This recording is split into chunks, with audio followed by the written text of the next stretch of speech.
Hi, I'm Donna Granata, and I'm coming to you from Studio A at USC Annenberg. And my guest today is Miguel del Aguila. Miguel, welcome to the program. Thank you, Donna. It's great to be here. It's great to have you here, and congratulations on your nomination for a Latin Grammy. Tell us a little bit about that. Tell us how that came about and the piece that you're being nominated for. The piece I'm being nominated for is Concierto en Tango. It's a cello concerto. And it was a surprise to me. I actually, I don't think about competitions or things like that.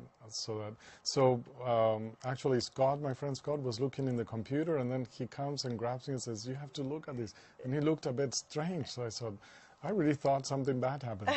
And so that's where I found, like, we found many things now in the 21st century on a computer screen. So I understand this is your third Grammy nomination.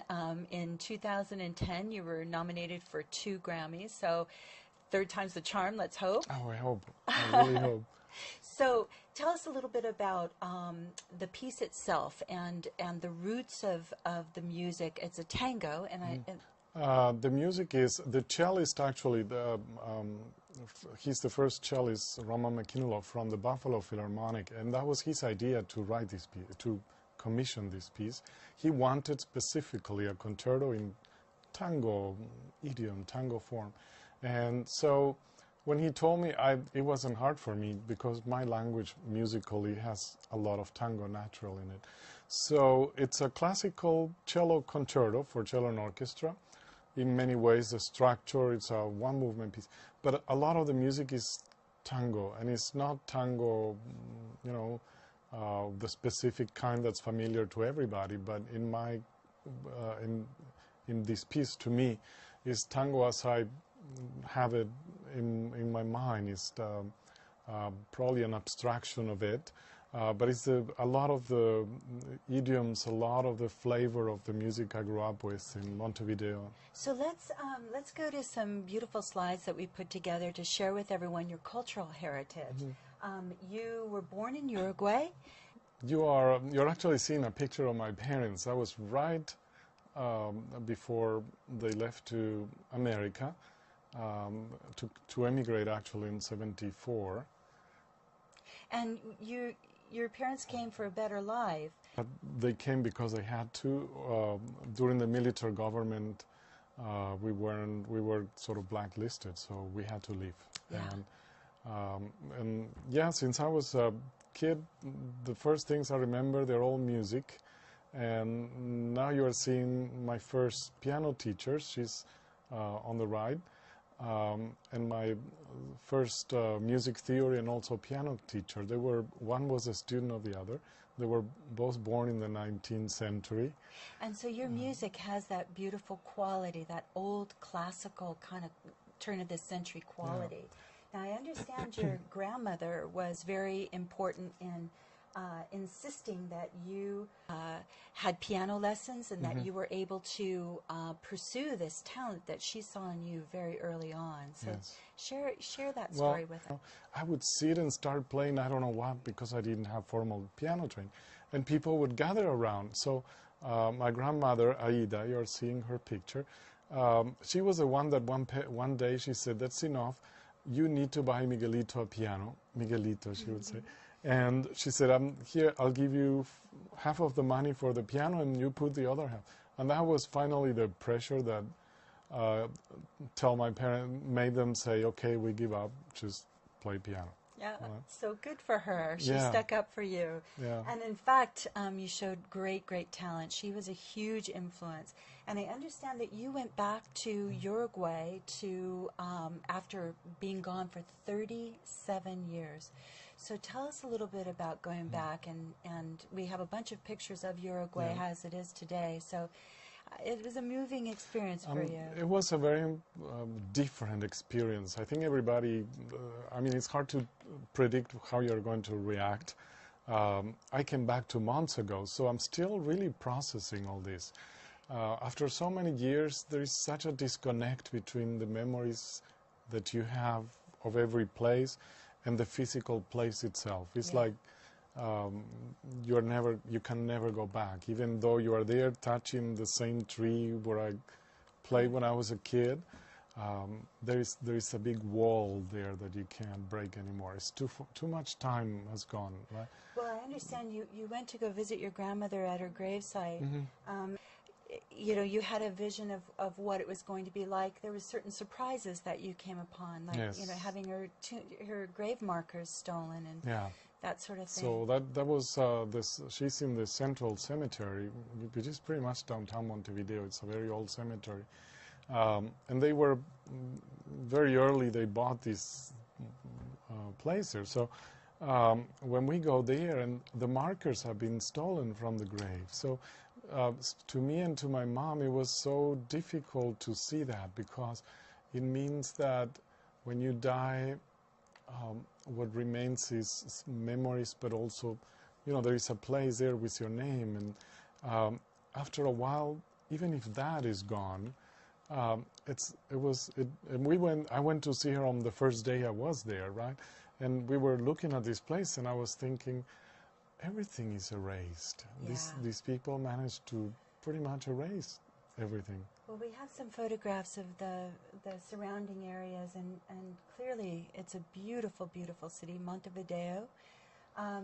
What were some of the changes that you saw that struck you most profoundly about Montevideo compared to how you remembered it? Well, Montevideo, it used to be called Uruguay, the Switzerland of America, because it was very educated, prosperous, and but by the 60s things changed, and you know, the 13 years of military government after I left, it decayed in every sense.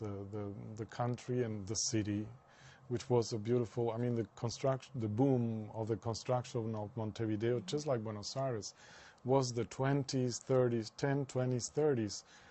So imagine all these beautiful buildings, Sure. and a lot of it was destroyed. And so it made me in a way realize, when I left the country in '78, I thought things couldn't get worse.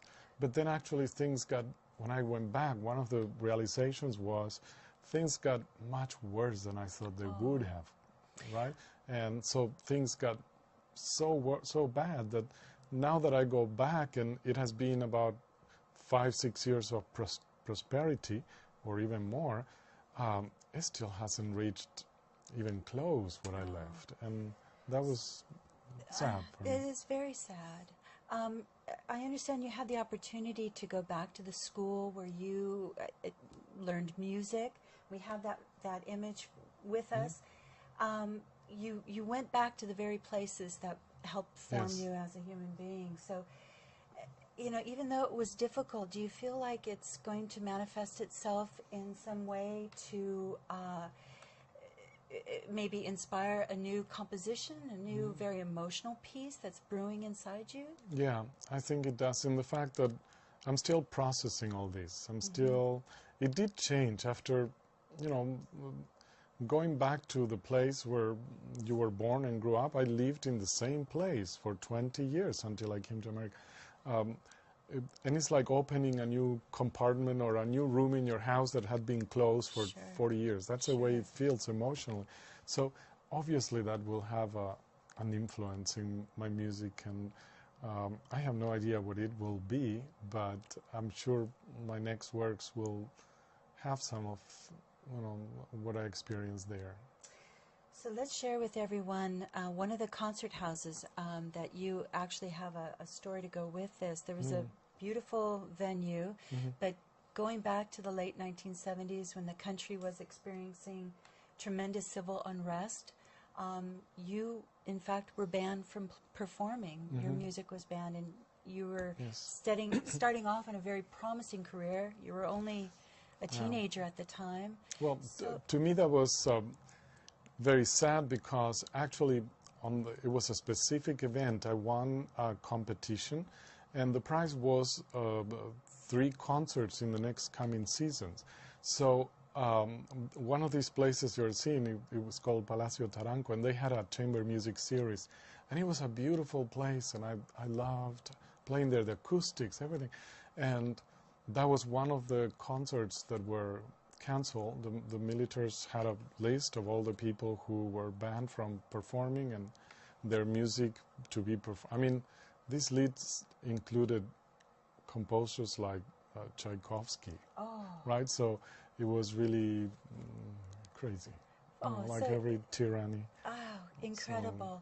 So shortly thereafter, you ended up coming back to the coming to the United States. Your parents actually took the time to come ahead of you. You were left behind with your 3 brothers, and Yes. I understand you helped support the family by teaching music. Incredible. So going back, you were actually invited to play and perform. So tell us about that, and what was that like to perform back in Montevideo? It was interesting going back. I've been during all these years pretty disconnected from Uruguay after I left. At first by necessity to, unload all that difficult psychological stuff, right? But then because life goes on somewhere else, right? So, but slowly I started getting in contact with musicians, a group of young musicians who were putting a concert together. They were from the Philharmonic in Montevideo. Strangely enough, they came across my music in Rio de Janeiro, in Brazil, not in Uruguay. So that's what gave them the idea to start doing this concert. They planned it for December. I couldn't go in December, so I said, why don't you just anticipate it a few months, and I go there in July, right? So it was all organized very fast, faster than it should have been. Yeah. But in a way, it was great. It was some things didn't change, right? There goes this group of young musicians. They were excellent, but they were all, they didn't have locally the support they needed to really do their career and grow as musicians in many ways. And that to me was a bit sad, because in the past classical music and art was very important, and musicians had so much more support. And it was, in a way, it was nice. It was like I was reconnecting with this new generation, and I bypassed everything else that happened in between. The concert was difficult. I mean, I love performing, even though I'm more of a composer, and I don't get nervous. There's so much to think about when you are performing that you don't get nervous. And I was there when the concert started, and I remember I was playing, and I always talk to myself when I'm playing, and I was looking at my hands, and they were trembling a little. I thought, this is really strange. I haven't felt this since I was 20. Right? So in a way you regress. When you go back to the old environment, you regress. And what do you think that is attributed to? I mean, was it just all of the emotion of coming back 37 years the years environment later? starts pulling you back to those times slowly.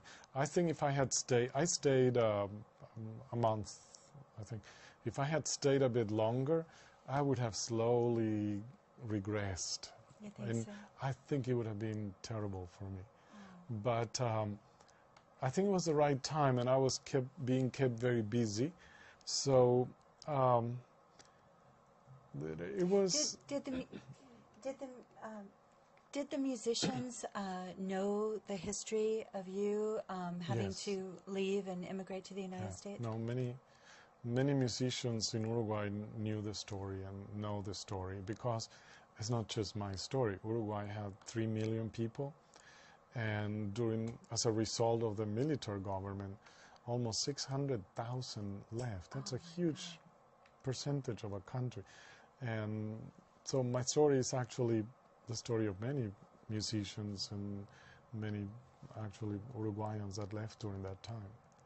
So we're going to take a minute, and we're going to play a little piece of music. I'm going to just cue it up real quick. And we'd love to talk about your creative process in composing and creating your work. We have a wonderful selection of images that we shot at your studio, at your home. And here you are playing. So what goes in your mind, what goes on in your mind when you are getting a composition together and processing emotion through music? I think it's different with every piece you write. It depends what I'm writing. If I'm writing a piece with a story that uses text, then your mind starts living in the world of the text. But usually, writing music to me is it implies a lot of isolating. It's just going into a place, which is, I don't know what planet that is, but it's definitely not here. And then the music that you create at first comes very slowly and confused and diffused, and then it starts becoming more and more clear, your ideas, and then it takes a life of its own. Then the themes you create, then you start thinking of them all the time, pretty obsessively. You dream of them at night, and during the day people can be talking to you if you talk to somebody at all. You don't hear their talking, you hear the music in your head, right? Even if you don't want.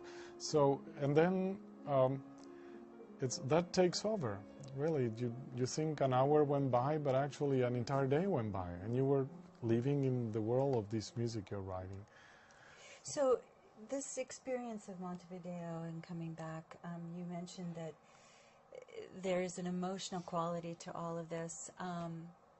Are some ideas forming for the next composition? I think they are. I think, to me, this is an experience that changed things in many ways. And my music very often is just like a bag of souvenirs from Latin America.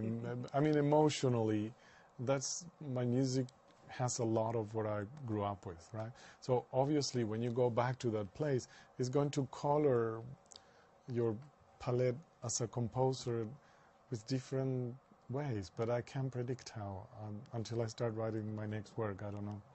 Well, we can't wait to see that. Thanks for being my guest. Thank you. I'm Donna Granata from USC Annenberg. We'll see you next time. Thank you.